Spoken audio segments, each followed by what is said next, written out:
welcome to the Above Average Podcast. Something a little different today. I'm just going to go through some travel advice, some top 5 things to see in the city of Rome. That is Rome, Italy, not Rome, Texas. Yep. Italy specifically. Just 5 things that I thought were like the best things to see, and we'll just get into that. Number 5 is St. Peter's Basilica. So that's not technically in Rome, but it is within adjacent. Yes, or not even adjacent. The Vatican City is a country entirely contained within the city of Rome.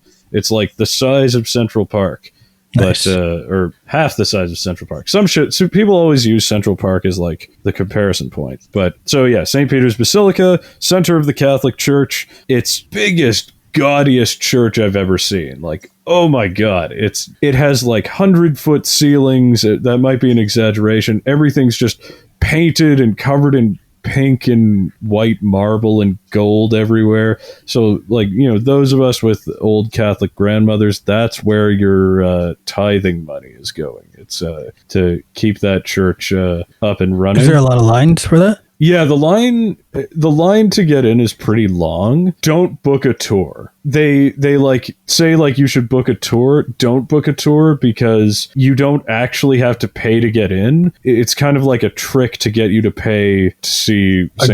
Peter's Basilica. Yeah, but you don't have to pay to get in, and it does, as far as I could tell, it doesn't let you skip the line to have a tour. You're just going to be stuck in line and miss your tour because the line is too long.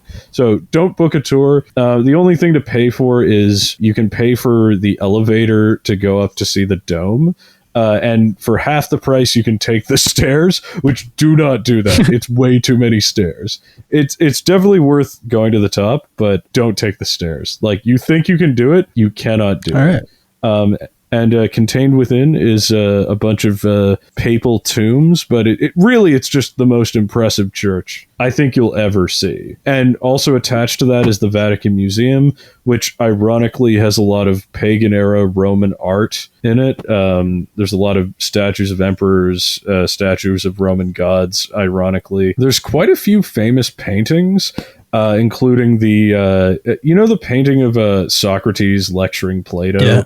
Like, if you look up a picture of Socrates, that's there. That's in St. Peter's Basilica. And obviously, like, the Sistine Chapel is nearby, which you technically can't take pictures of. But it has, like, Michelangelo's... You did anyways. The creation. I did. I did take pictures. I took a sneak peek. Don't do flash, though. That's bad. But there's I think it's called The Creation of Man. I'm not actually that good on art history, but it's the one where like God is in a brain and he's reaching down to Adam and like they're touching fingertips. Pointing, yeah. Yeah, pointing. That is in the Sistine Chapel, not St. Peter's Basilica. The funniest thing I found in the entire Vatican was Roman Emperor Hadrian, who is buried in the papal castle at Castel Sant'Angelo, was gay, probably. It's a little ambiguous in Roman times, but he had guy in his early 20s, late teens he liked to have sex with, and he made him a god when he died tragically. And there's a lot of Roman statues that are modeled on him, and some of those statues are in the Vatican. Number 4, Villa Borghese, the Villa Borghese.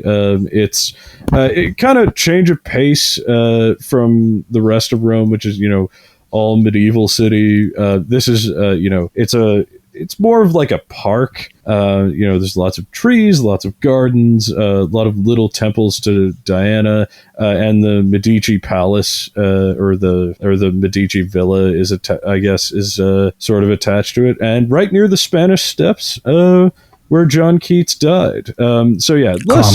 Less chaotic than the rest of the city. If you want like a nice little nature retreat in the middle of the city, definitely check that out. Number 3 is the monument to the altar of the fatherland, also called the Victor Emmanuel II monument, or the Altare della Patria. I'm not pronouncing that right. My Italian is terrible. Don't judge me.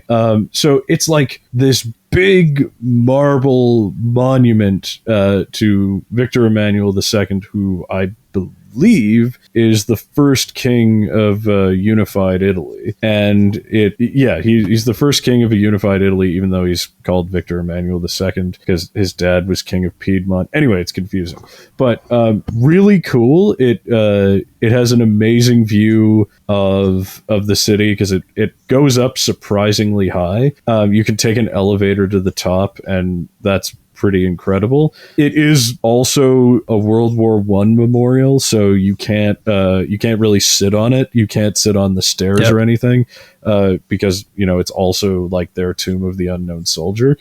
And in the base of the altar is the Museum of the Unification of Italy. So it's like a museum dedicated to Garibaldi's campaign to conquer all of Italy under the Piedmontese.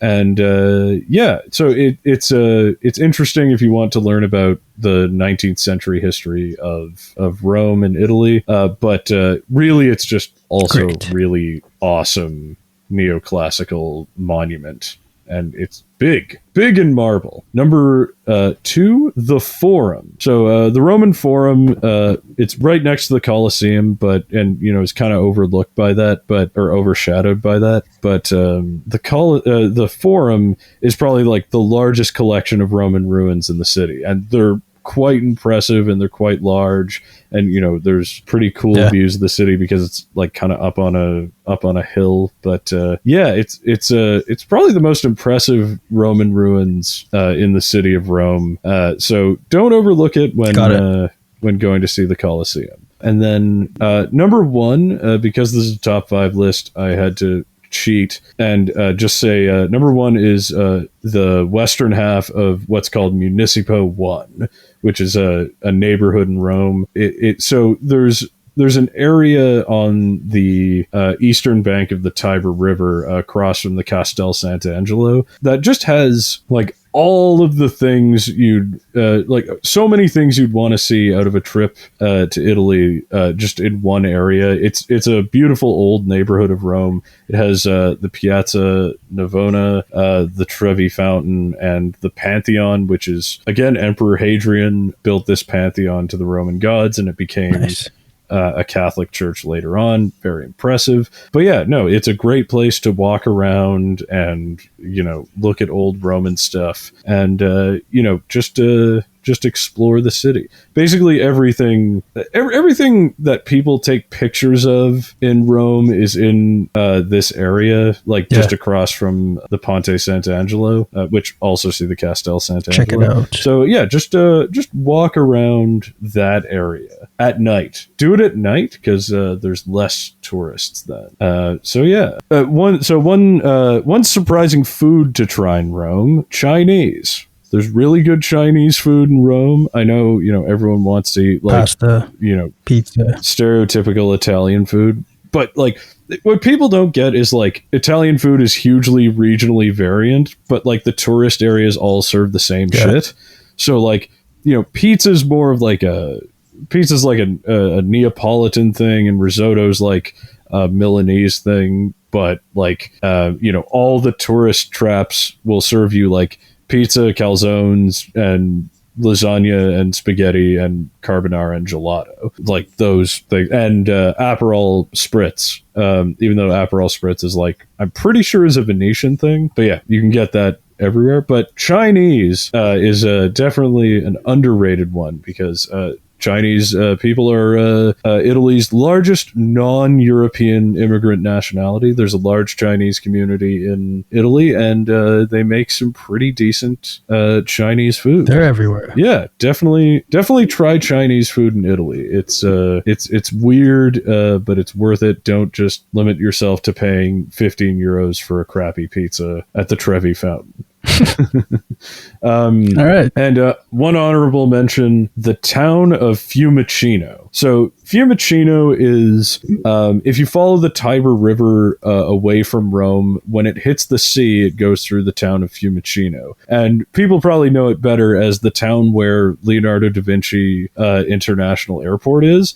And most people probably don't go to Fiumicino, like, other than to, stay there as their airport hotel. But you really should go there. It's a cute town. It has like the neighboring town of Isola Sacra has a pretty incredible beach, actually, and a really nice boardwalk. So definitely go there. It's a pretty nice place. But the biggest thing I can say about it is most of the beaches in Italy that I encountered are, very rocky, but the beach at Isola Sacra is sandy. You can walk on. Nice.